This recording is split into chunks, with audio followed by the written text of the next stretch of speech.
반갑습니다. 저는 열국지 팩트체크 다른 눈으로 본 열국지를 쓴 강용봉입니다.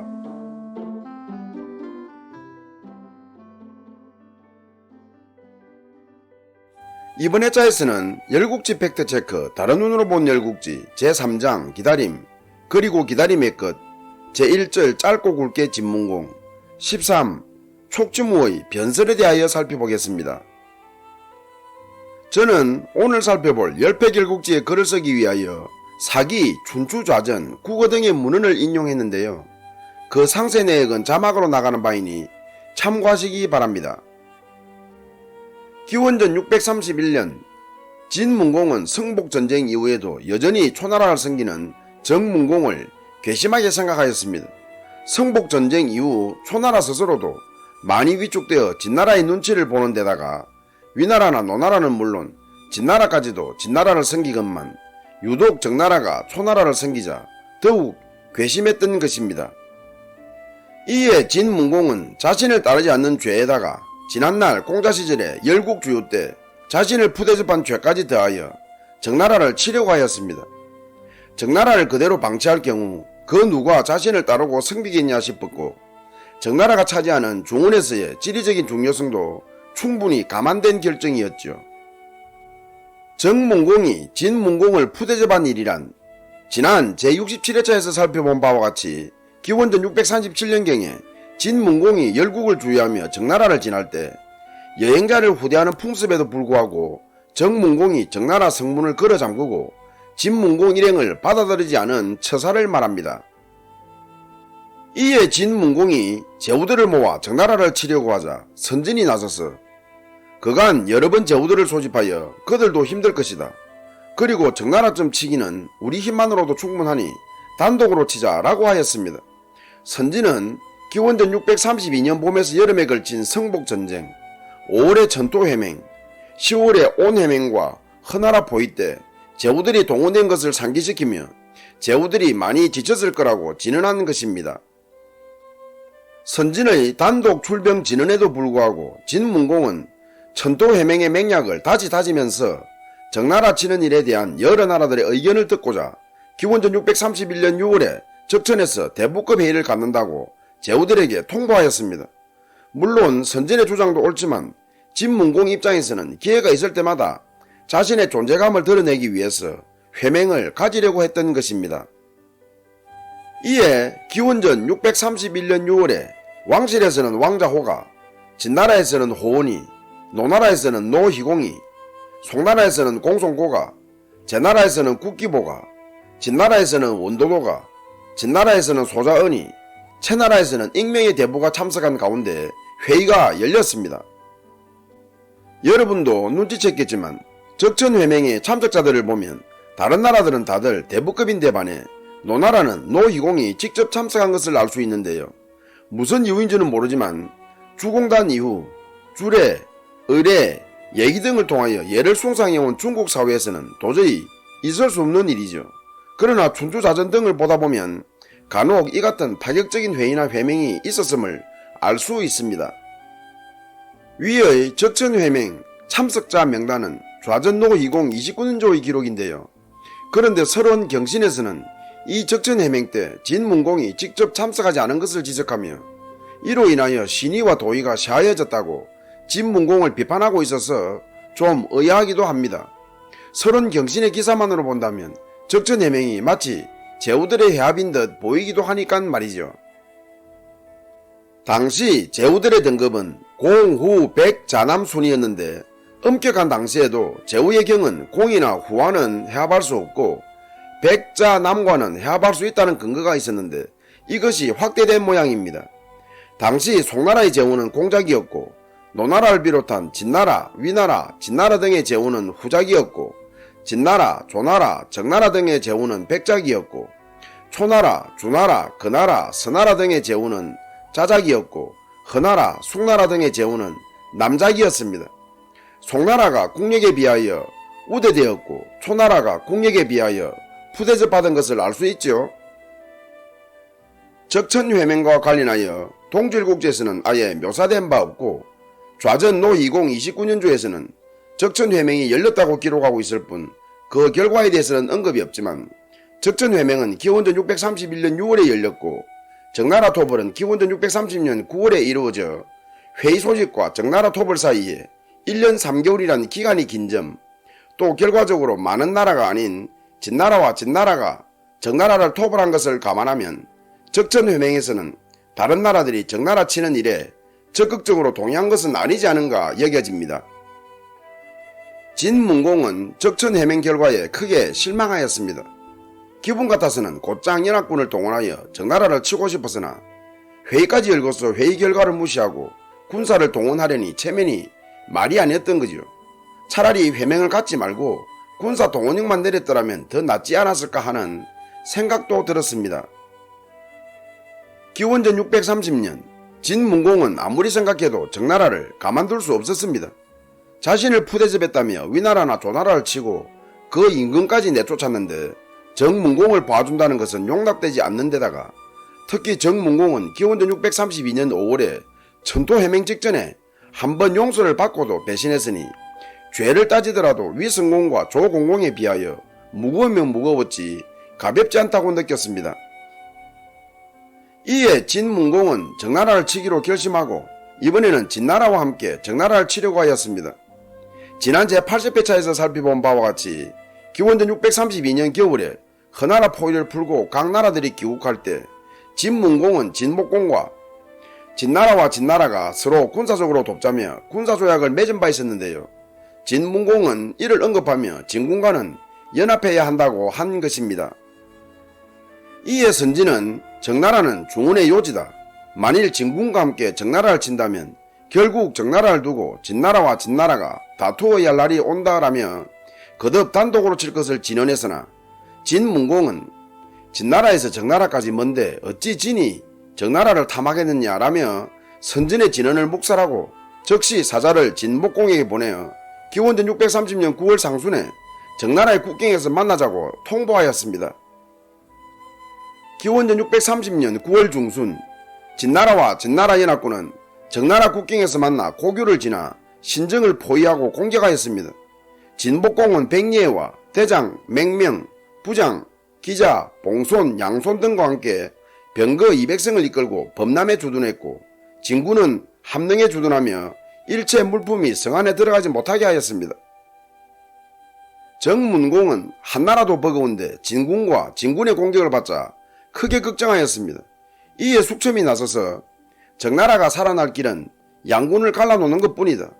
진목공은 진문공과는 달리 정나라에 원한이 없으니 그를 설득하자.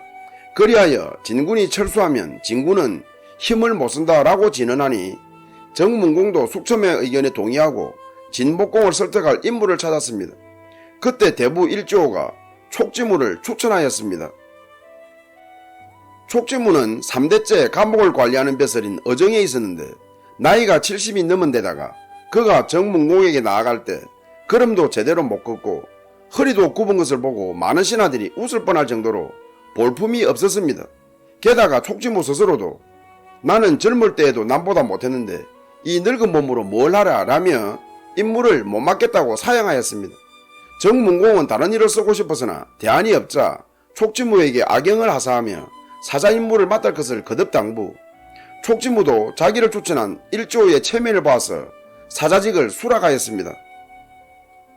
그날 밤 촉지무는 밧줄로 동문 성벽을 타고 내려가 진군 영체에 접근하여 통곡하였습니다. 그러다가 영내의 관리에게 발각되어 바라는 대로 진목공 앞에 끌려갔습니다.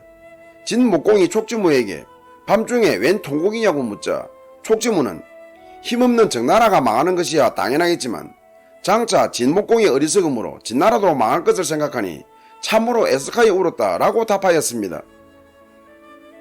이어 촉지무는 정나라가 망해서 진나라가 유익하는 것이 무엇이냐? 어찌 자국 군사를 죽이고 자국의 힘을 낭비하면서까지 진나라를 돕는가? 정나라가 망하면 가까운 진나라의 땅이 될 것인데 어찌 정나라에서 멀리 떨어진 진나라가 정나라 땅을 조금이라도 차지할 수 있을 것이라고 믿는가? 더구나 진과 진은 경쟁관계로서 진이 더 강해지면 진은 더욱 약해질 뿐이다. 그런데 어찌 경쟁국을 강하게 해주려고 자국을 약하게 하는가? 진목공은 지난날에 진해공과 진문공을 도와주고도 배반당한 일이 있지 않은가? 이제 진나라가 정나라를 차지하고 나면 그 다음엔 진나라를 놀릴 것이다 라고 슬퍼하였습니다. 나아가 촉지무는 만약 진군이 포위를 풀어준다면 정나라는 진나라를 섬기겠다. 진나라에 급한 일이 있을 땐 정나라는 군사반물자를 아낌없이 지원하며 돕겠다 라고 제의, 진목공은 크게 기뻐하며 진과 정나라가 우호하기로 촉지무와 사표라고 맹세하였습니다. 백리에는 진목공 곁에 있으면서 촉지무의 말이 진과 진을 이간질하려는 의도임을 간파하고 촉지무의 구변에 속지 말라고 했으나 진목공은 이를 듣지 않았을 뿐만 아니라 기자 봉손, 양손에게 군사 2천을 주며 정나라에 남아서 정나라로 도우라고 하고는 진문공에게 아무 말 없이 철군하고 말았습니다. 진문공은 진목공이 정나라와 단독으로 협상하고 철군했다는 소식을 듣고 대로하였습니다. 그러나 호은등이 진군을 추격하여 공격하자는 것에 대해서는 진목공은 언인인데다 장인인데 어찌 치겠느냐며 반대하였습니다. 그러고는 군사반을 나누어 범람에 배치하여 계속 정나라를 포위하고 공격하였습니다.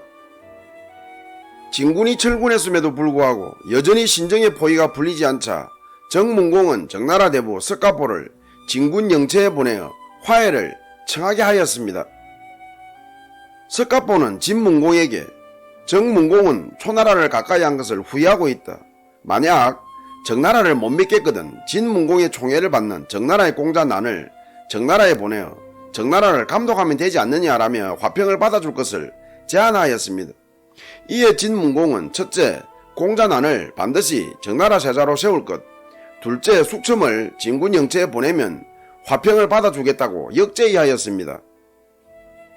정문공은 석가포로부터 진문공의 역제의를 보고받고 공자난을 받아들이는 것에는 동의했으나 숙첨을 진군 영체로 보내는 것에는 주저하였습니다. 숙첨을 진군 영체에 보내면 진문공이 반드시 죽일 것이라고 여겼던 것입니다. 그러나 숙첨은 나 한 몸이 죽어 백성과 나라를 구한다면 이는 기뻐할 일이지 어찌 슬퍼할 일인가 라고 정문공을 위로한 후 진군 영체로 갔습니다. 진문공은 숙첨을 보고 정문공이 자기에게 무리하게 행한 죄와 정나라가 진나라를 배반한 죄는 숙첨이 정문공을 잘 보필하지 못한 탓이라며 숙첨을 가마솥에 삶아 죽이겠다고 하였습니다. 그러자 숙첨은 의연하게 나는 재상의 도리를 다하여 정문공에게 진언하였다. 그러나 어떻든 정문공이 죄를 지었으니 치욕을 당하는 군주를 대신하여 이곳에 와서 죽으려고 한다.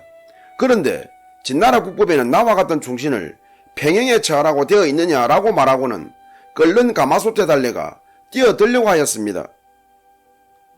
진문공은 자신의 위협에도 전혀 굴하지 않는 숙첨의 의기에 깜짝 놀랐습니다. 그러고는 군사들에게 숙첨을 붙잡으라고 지시하여 숙첨을 진정시킨 후 후이 대접하여 돌려보냈습니다. 이어서 진군도 철수하였습니다. 그때 공자난은 숙첨 일행을 따라 정나라로 돌아갔는데 그 후에 나는 정나라 세자가 되었습니다. 숙첨이 진군 영체에 갔는가 하는 것과 관련하여 동절국제 제44회에서는 숙첨은 자기를 죽이려고 진문공이 진군 영체로 오라고 하자 정문공의 반대를 뿌리치고 진군 영체에 가서 진문공 앞에서 결연히 자기 주장을 설파하고 진문공이 대접을 받고 생환했다고 묘사하고 있습니다. 국어진어사에서도 제44회의 묘사와 유사하게 기록하고 있으나 정세가와 진세가에서는 진문공이 숙첨의 인도를 요구하자 숙첨은 정나라에서 자살했다고 기록하고 있습니다. 이번 회차 열패결국지 팩트체크에서는 진군이 정나라 포위를 풀고 철수한 시점과 관련한 상이한 기록과 숙첨이 진군 영체에 갔는가 하는 것과 관련한 상이한 기록을 소개하고 있습니다.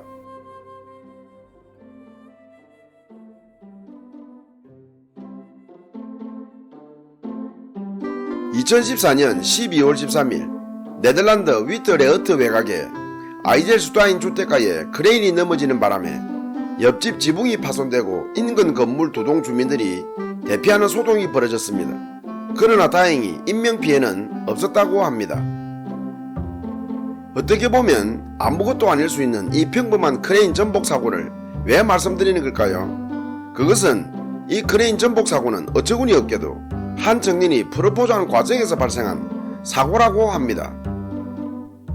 이 청년은 평소 자신의 프로포즈와 관련하여 어떻게 하면 로맨틱하게 할 수 있을까를 고민하다가 크레인을 빌려 여자친구 집에 여친 침실 높이까지 올라가서 그녀의 창문 밖에서 세레나데를 부른 후 프로포즈 하겠다는 계획을 세웠습니다. 청년은 자신이 세운 계획에 크게 만족하며 크레인을 빌려 여자친구의 집 창문 밖에 크레인을 고정하려고 했는데 그만 크레인이 앞으로 넘어지는 바람에 그 마을에 위의 소동이 벌어졌던 것입니다. 비록 청년이 크레인에 올라가서 세레나데를 부른 것은 아니지만 이 소동 속에 여친은 청년의 청혼을 수락하고 이들 커플은 결혼 약속을 기념하여 프랑스 파리로 여행 갔다고 합니다. 요란한 프로포즈죠. 청년은 프로포즈 전에 먼저 대형 중장비 기사 면허부터 땄어야 하지 않았을까 싶네요. 끝까지 시청해 주셔서 감사합니다. 다음 회차에서 뵙겠습니다.